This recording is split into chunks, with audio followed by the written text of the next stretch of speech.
So mga tol, wala pang isang linggo matapos manalo at madepensahan ni Pilipino 2-time world champion at current WBC minimum world champion Melvin Jerusalem ang titulo niya dito kay Japanese Yodai Shigeoka, kung saan hindi po nakaporma ang hapon sa boxing skill ni Jerusalem. Malinis nga pong nakuha ni Jerusalem ang panalo sa pamamagitan ng unanimous decision.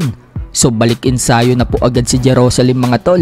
Mukhang pinaghahandaan po niya na makabawi sa dating tumalo sa kanya na si Oscar Collazo. Wika po kasi ni Jerusalem mga tol sa post niya sa kanyang FB, balik training na daw siya. Marami daw ang nagsasabi na hindi siya mananalo sa rematch kay Oscar Collazo. Salamat daw sa pag-motivate. Susubukan umano niya ang makakaya niya para malampasan ang limitasyon. Mas lalong pagbubutihin pa daw niya. So sana nga po si Collazo na ang sunod na makalaban ni Jerusalem at bawian niya itong si Collazo. Lalo pat noong harapin ni Jerusalem si Collazo, hindi po maganda ang pakiramdam ng kababayan natin.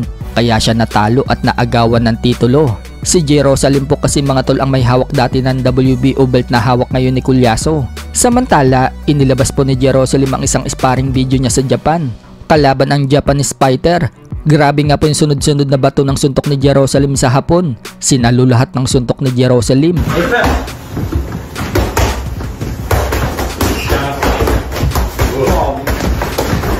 Sa kabilang banda naman mga tol, pinost po ng Golden Boy Promotion at shinare naman ni Oscar Collazo ang video kung paano niya pinasuko si Jerusalem. Yan po yung hindi na makagalaw si Jerusalem pagkatapos ng round 7.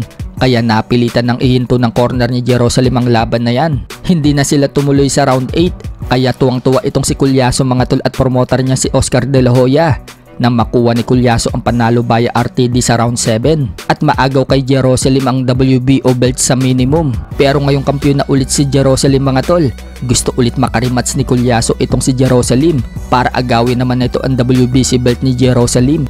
Kinall out pa nga po niya ang Pinoy champion at sinabing dalhin daw sa kanya si Jerusalem. Pero ang gusto nga po ng mga Pinoy fans mga tol, si Collazo naman ang dumayo dito sa Pinas para maranasan naman daw ni Collazo na siya ang dumayo at hindi lang lagi na siya ang dadayuhin ng kalaban. Total, may big event naman umano na pinaplano si Manny Pacquiao dito sa Pinas sa October pagsi-celebrate ng Trilla in Manila. Kaya yan na daw ang pagkakataon mga tol na padayuhin ng kalaban dito sa Pinas. Pero ang gusto ni Collazo mga tol, sa July sila magkaharap ni Jerusalem. Tiwala po si Collazo mga tol na tatalunin lang ulit niya si Jerusalem. Parang sinasabi nga po ni Collazo mga tol, nabully siya sa 105 pounds.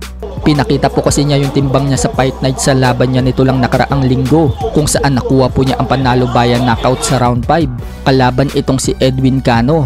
Mula po kasi 105 pounds, tumimbang po sa fight night si Collazo ng 120 pounds. So 15 pounds po ang dinagdag ni Collazo. 2 pounds na lang mga tol, super bantamweight na yung timbang niya.